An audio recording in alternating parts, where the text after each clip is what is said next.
क्या करेगा तू, क्या करेगा, नहीं आती मेरे को मराठी, नहीं मेरे को बोलने का मराठी, क्या करेगा तू. हे लोक अशी इरिटेट करतात आणि मग मार खातात.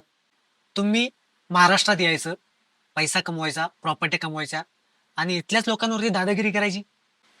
कसं आहे ना, आपण एखाद्याच्या घरामध्ये जातो ना तर रिस्पेक्टफुली वापरतो, त्यांना जास्त महत्व देतो. जर तुम्ही इथे येऊन इथल्याच लोकांवरती दादागिरी कराल तर इथली लोक काय पूजेची थाळी घेऊन बसलेत का. मुळात हा वाद सुरूच व्हायला नको होता, कारण की हा वाद फक्त एका व्यक्तीमुळे होता, एका व्यक्तीपुरता होता. पण तिथल्या मीरा भाईंदरच्या जे व्यापारी लोक आहेत गुजराती मारवाडी, त्यांनी वाद हा खूप मोठा केला, कारण की एवढं करायची गरजच नव्हती. तो वाद फक्त एका व्यक्तीचा होता, तो तिथल्या तिथंच मिटला असता. तुम्ही जर तो व्हिडिओ व्यवस्थित बघितला असेल तर त्या माणसाची बॉडी लँग्वेज वाटतं का तुम्हाला, एक हात टेबलवरती एक हात खांद्यावरती, तो नॉर्मली बोलत असेल, तो त्याचा मुजोरपणा दाखवत होता. जर तीच व्यक्ती रिस्पेक्टफुली त्यांना बोलली असती किंवा वागली असती, तो वाद झालाच नसता किंवा तिथेच तो मिटला असता. पण तिथल्या राजकारणी लोकांनी त्याचा फायदा घेतला, तिथे मोर्चा काढला आणि तिथल्याच स्थानिक लोकांना, मराठी लोकांना दाखवलं की आमची पण इथे लोकसंख्या आहे. पण काही मुठभर लोक असतात, ते दादागिरी करतात किंवा ते मुजोरपणा करतात म्हणून ते मार खातात. सगळीच लोक नाही मार खात ना, सगळीच लोक अशी वागत नाही ना. महाराष्ट्रामध्ये जर तुम्ही पिढ्यानपिढ्या इथे राहत असाल, इथं प्रॉपर्टी कमवत असाल, इथे घरं घेत असाल, तर इथली तुम्ही संस्कृती सुद्धा घेतली पाहिजे, इथली भाषा तुम्हाला आली पाहिजे.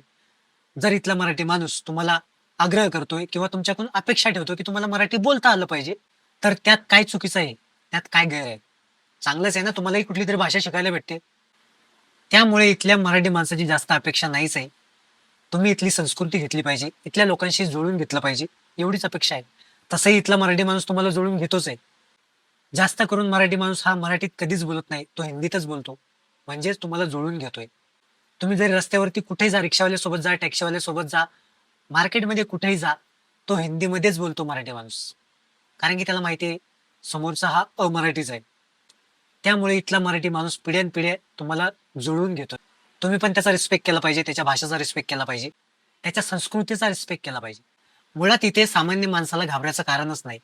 तुम्हाला मराठी येत नाही, काही हरकत नाही, तुम्ही समोरच्याला प्रेमाने सांगा, दादा भाऊ मी मराठी शिकतोय किंवा मी मराठी शिकेल, लेकिन मुझे अभी मराठी नहीं आता, तो मैं सीखूंगा और जल्द ही मराठी में बात करने की कोशिश करूंगा, ट्राय करूंगा.